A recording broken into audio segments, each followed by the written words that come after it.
Hey everyone, you know of the almost 400,000 species of plants on our planet. Every single one is adapted in its own particular way to thrive in its natural environment. This has led to the development of some unexpected and peculiar behaviors, abilities, and appearances that show off just how fascinating the natural world can be. From plants that will move away from you to ones that bleed and ones that have potentially lethal defensive mechanisms. It's time to take a closer look at the top 15 strangest types of plants. Number 15. Mimosa pudica. With a Latin name that means shy or bashful, the Mimosa pudica is an unusual plant in the way that it reacts to being touched.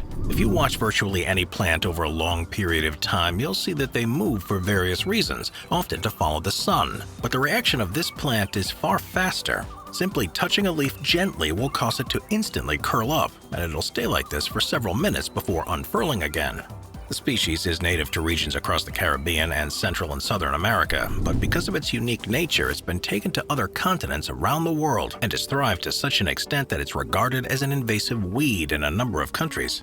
The plants themselves can grow to a length of up to 5 feet, or about 1.5 meters tall, and prefer tropical environments in low-nutrient soil that isn't covered by shade. It's not just touch that they'll react to either, because they'll also react to rapid changes in temperature, light levels, strong winds, and the shaking of the ground around them. A muscle-like structure called the pulvinus is what allows the plant to react so quickly, and each one is able to send chemical signals to the others within the same plant to trigger their movement as well. This is a behavior that's believed to have evolved as a defense mechanism against predators, and they do this as a way to help the plant retain nutrients when environmental conditions aren't favorable. But the process of closing up uses large amounts of energy and prevents the plant from photosynthesizing while it's closed. Number 14. Porcupine Tomato. Tomatoes are one of the most popular types of produce that's used in cuisines from around the world, but not every member of the plant's family is appetizing to eat. There's one variety which is endemic to Madagascar that's known locally as the porcupine tomato, and it definitely shouldn't be used to make your next salad. From the moment the sapling begins to emerge, the plant develops large orange thorns across its leaves and stems that are rigid and sharp, and these are designed to prevent animals from stealing the fruit or trying to eat any other parts. If that's not enough of a preventative measure, the fruits themselves are just as vicious as they are. Along with the leaves and stems, contain high concentrations of tropane alkaloids that, if eaten, will make you seriously ill. The plant will normally grow to a height of around 5 feet, or just over 1.5 meters, and they develop purple flowers, and it's their bold color along with the orange thorns that has made porcupine tomatoes a popular species of ornamental plant around the globe. Extra care is, of course, needed if you're planning on planting one of these in your garden, because not only do they pose a risk to humans, but also to any pets or wild animals that have never encountered them before and could possibly have a fatal response to the toxins that they contain. Number 13. Dead horse arum lily. As you walk through any place where there are plants and flowers, you'll occasionally notice a scent that's been released by one. Each species has its own specific smell that's evolved to attract certain animals that help them pollinate or spread their seeds. But while most are sweet and pleasant, there are some that are incredibly unpleasant. One of the worst smelling of all is the dead horse arum lily, which is a type of ornamental plant that's native to the islands in the Mediterranean, like Corsica and Sardinia. From a distance, it's a pretty plant, which is why most people like growing them as a decorative species, but it's almost guaranteed to make you retch a little bit as you get closer. That's because this lily relies on flies, such as the common green bottle fly, to pollinate. When they're ready, the plants actually are able to raise their temperature through a process called thermogenesis, and then release a scent that's a perfect corollary of rotting meat, so much so that the flies are unable to tell the difference. When the flies enter to lay their eggs, they become trapped inside the chamber of the plant by spines overnight to give them a chance to deposit any pollen they're already carrying. And then when the plant has produced pollen of its own, the spines shrivel up and the flies are able to leave, while at the same time picking up more pollen that can be transferred to the next plant that they visit. It's a very clever method of using insects that few other species rely on for pollination, and this is how the dead horse arum lily has managed to thrive across the island chain that they're native to. Number 12. Baseball plant. Originating from the Cape Province region of South Africa, the baseball plant is an unusual type of succulent that looks surprisingly similar to an actual baseball.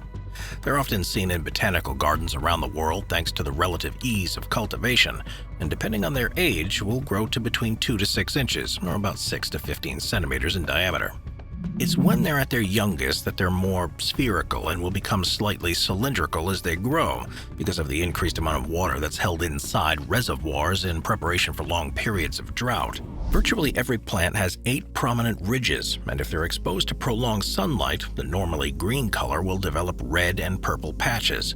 While you can easily see these plants in places that they've been cultivated, they're becoming increasingly rare in the wild. This is partly because so many have been collected for sale into private hands, and also because each plant grows relatively slowly and only produces 2 or 3 seeds, so aren't able to spread as quickly as other species.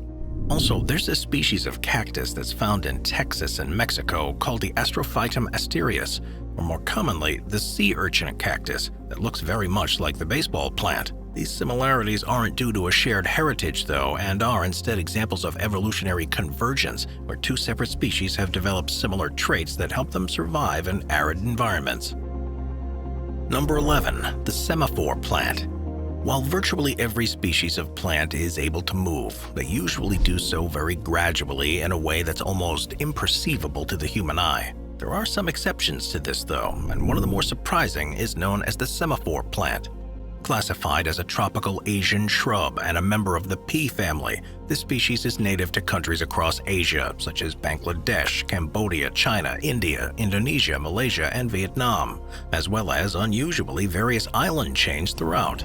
This was one of Charles Darwin's favorite plants because of the way that it moves, and it's developed an ingenious way to ensure it collects as much sunlight as possible. Each of the large leaves has a hinge-like structure that's able to alter its position and turn it to an angle to receive the most intense sunlight. The process of moving the leaf, though, uses up a lot of energy, so the plant has developed a way to be as efficient as possible. At the base of each large leaf are 2 leaflets, and these continually follow an elliptical path, so to sample the levels of sunlight throughout the day. Once they detect levels that are worth adjusting to, they send a signal to the hinge, and the main leaf is moved. As well as following the sun, the movement is also believed to be a defense mechanism that mimics the motions of butterflies. By looking like one of the insects, it prevents others from trying to lay eggs on their leaves, and this ultimately protects them from being eaten by the caterpillars that would eventually emerge. Number 10. Waterwheel Plant. Native to regions across Europe, Asia, Africa, and Australia, the waterwheel plant is the second most prevalent carnivorous species in the world and can be so effective at spreading that it's considered to be an invasive species. They float in water and surprisingly don't have a root system at all. Instead, they directly absorb the water from their surroundings and rely on their ability to capture small aquatic animals to provide them with nutrition. The central stem, which can be up to 16 inches or about 40 centimeters long, is covered in a specialized trap leaf that grows in circular clusters. Each trap is made up of 2 lobes that can fold against each other and are covered in a series of fine hairs to detect when a creature is within their grasp. When triggered, the leaves will snap shut in less than 0.2 of a second, which makes the waterwheel plant one of the fastest plant movements in the whole of the animal kingdom. To prevent clasping around debris, the leaves are also surrounded by hairs that act as filters, so the plant can be sure that anything that's reached the inner part of the leaf can only have done so on purpose. Interestingly, the traps only work in very specific environments too, and must be in water that's warmer than 68 degrees Fahrenheit, or about 20 degrees Celsius. If it's any colder than this, the waterwheel plant will instead produce non-carnivorous leaves that are heavier and cause them to sink to the bottom, where they'll endure the colder temperatures before rising back to the surface when it heats up again. Number 9. Brugmansia.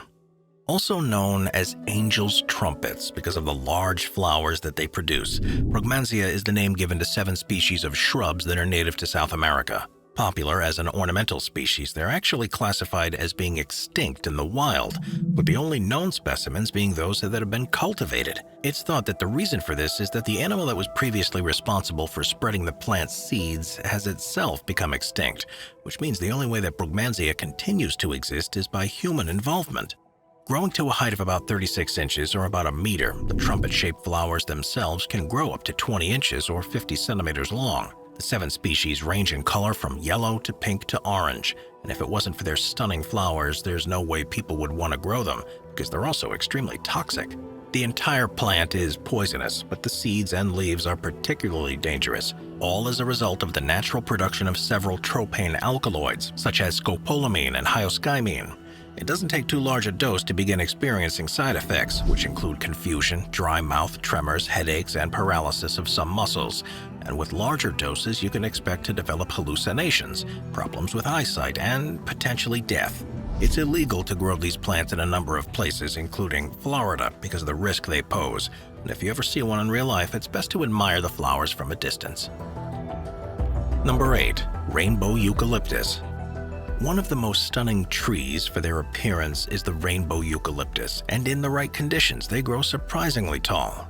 Native to the Philippines, Indonesia, and Papua New Guinea, they've been exported around the world and are now grown in a range of different environments because there truly is no other tree that looks anything like them. Their trunks are covered in vibrant colors, and this happens because of the way that they grow. They can reach up to 250 feet or 76 meters tall, with a trunk diameter as much as 100 inches or 2.5 meters. They can reach this size in a relatively short period of time. This fast rate of growth results in the periodic shedding of strips of bark, and this is when the colors of the inner layers become revealed. Streaks of greens, reds, oranges, grays, and purples can emerge, almost as if it's been splattered with paint. One of the most amazing rainbow eucalyptus specimens in the world can be found on the Hawaiian island of Kauai. They were imported in the 1920s in an attempt to control soil erosion and to regrow the forests that had been cut down, and the environment proved to be perfect. Some roads are now lined with them, with individuals growing in excess of 200 feet, in what is both a surreal and incredible sight. Number 7. Cape Sundew. Cape sundews are a small plant species that's native to the area around the Cape Peninsula in South Africa and have become one of the most common species of sundews thanks to a large number of seeds that they produce and the ease at which they can germinate in virtually any condition. Insects attracted by the colors that glisten in the sunlight and the scent become trapped on the tentacles as soon as they make contact, and this gives the plant a chance to begin digesting them before they find a way to escape.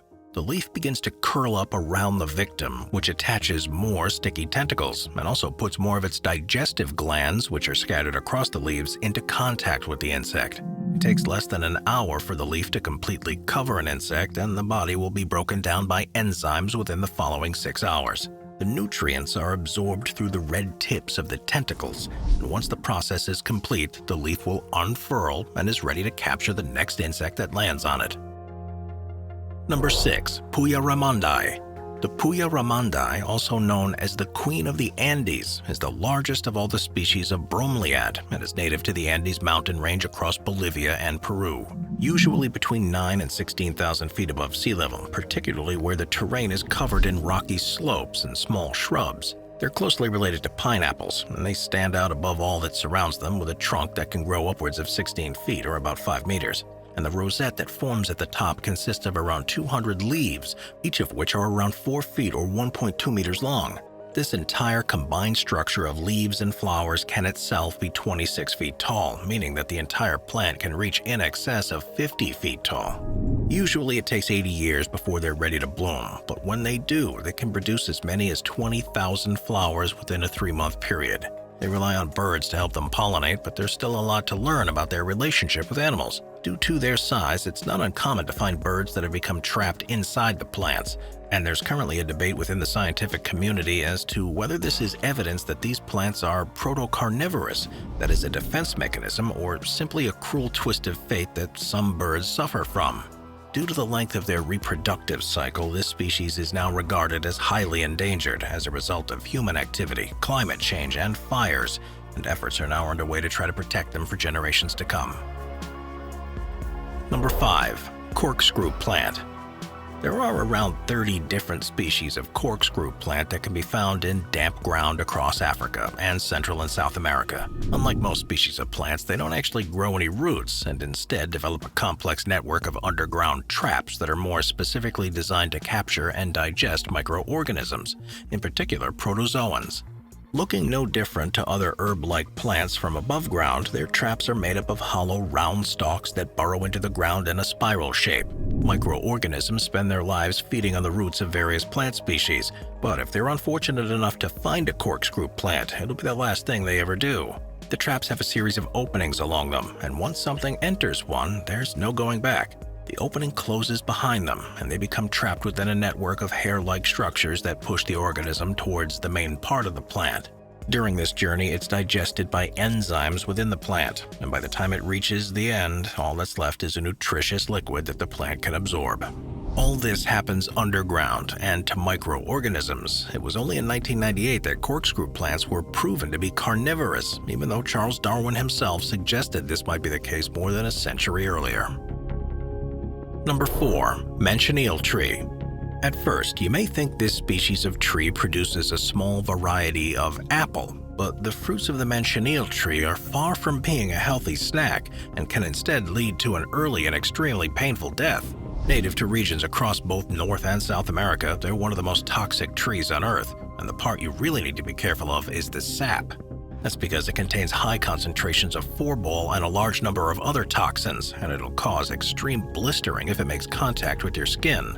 The most common types of injuries related to these trees take place when it's raining outside, where people who take shelter under the tree risk raindrops picking up a tiny amount of the sap and then landing on their skin, which is more than enough to see the effects. Burning the trees can be just as dangerous too, with reports suggesting that the smoke that's released can damage eyes, and eating the fruits is a one-way trip to the emergency room, because while the taste may be sweet at first, your mouth will soon start burning, your throat will swell up, and you may suffer from a bacterial superinfection that can lead to death. And it's not just humans who are affected in this way. Manchineel trees are dangerous for most animals, except for those that have specifically evolved to counter those dangers, such as the black-spined iguana. In most populated areas where the trees grow, you'll see signs telling you to stay away, or maybe a giant red X or stripes painted on the trunk to warn of the dangers. Number 3. Titan Arum. Native to the Indonesian island of Sumatra, the Titan Arum produces the largest flowering structure in the world. Incredibly, the central growth, which is made up of clusters of flowers, can be more than 10 feet or 3 meters tall. But seeing one of these can be quite rare. It takes up to 10 years before the plant will flower for the first time, and after then, it can be between 3 and 10 years before it will bloom again. There's a very short time to see it in its full glory, because it begins to wilt within 12 hours of opening and can be completely gone within just 2 days. These plants have learned to take advantage of this time to attract insects to collect and transport the pollen as efficiently as possible, and they emit a disgusting potent smell. They're often called corpse flowers because of the putrid odor, but this draws in the insects that either eat or lay their eggs in rotting meat. To further encourage the spread of this smell, the plants are thermogenic, which means they produce a large amount of heat to warm up their perfume and ensure it disperses into the air and through the jungle, which means you don't have to be very close to a Titan Arum before you're fully aware that there's one growing nearby. Number 2. Tahina spectabilis. Around the world, there are at least 2,600 different known species of palm tree, each of which has adapted to grow in different environments and to track animals that live in their particular ecosystems. Of all the palms, though, one of the most unusual is the Tahina spectabilis, which is a variety that's native to just one place, the Analalava district of northwestern Madagascar. Amazingly, these palms are only found across a 12-acre area, but they are one of the largest species, able to grow to around 59 feet tall, and with leaves that are spread as wide as 16 feet. Normally, you'd expect a palm tree to produce seeds every year that are hardy and capable of traveling huge distances before establishing themselves, and this is part of the reason why the trees are found across the world. The Tahina spectabilis doesn't do this, though, and it's why there are so few of them in the wild, with estimates suggesting there's only about 100 of them. They'll go their entire lives without producing any seeds, and it's only when they reach an age of between 30 and 50 years, when they're fully grown, that they become ready to flower. This process is one of the most spectacular and destructive in the natural world, though, because it sees the Tahina spectabilis produce an unbelievably large inflorescence that measures up to 19 feet or 8 meters high and across, and produces hundreds, if not thousands, of flowers. These will allow the trees to produce their seeds, but this comes at a huge cost. The tree uses up so much energy in producing the flowers and the seeds that it'll die within a matter of months. It's a rare sight to see, and one that takes so long that hardly any institutions in the world are trying to cultivate them. There's now a real concern that the species could be completely extinct in just a few decades. Number 1. The Dragon's Blood Tree. The Socotra Archipelago, which is an island chain in the Arabian Sea, is one of the most unusual places on Earth. It was separated from the continent millions of years ago, and life there has evolved independently, making it more biodiverse than even the Galapagos Islands. Among all the strange animals and plant life is the tree that's synonymous with the islands, officially called the Dracaena cinnamari, more commonly known as the dragon blood tree. Upon first impressions, it's a strange-looking tree with an upturned and densely packed branch and leaf network that almost looks umbrella-like. The tree's actually distantly related to palm trees, which grow in a similar way, where they don't expend energy in forming branches lower down and instead focus on capturing as much sunlight as possible. But what really sets the dragon blood tree apart from the rest, though, is its sap. It's a dark crimson red in color, and since the ancient world it's been highly prized and referred to as dragon's blood. It's collected and used for a wide number of purposes, from medicines and used as dye in cosmetics to being an ingredient in ritual magic and alchemy. On Socotra Island itself, the sap is used as a general cure-all treatment for illnesses, particularly for healing wounds and clear up the digestive system. And as a result, a number of pharmaceutical companies are conducting tests to see if any of the chemicals in the sap can be replicated and used on a wider scale. The demand for the sap has, of course, led to a number of trees being cut down, and there's now concern that if they aren't managed carefully, this could become an endangered species in the years to come. I'll see you next time. Watch our nature playlist for more top 15 videos about beautiful nature. Sit back, relax, and binge watch all of our best nature videos.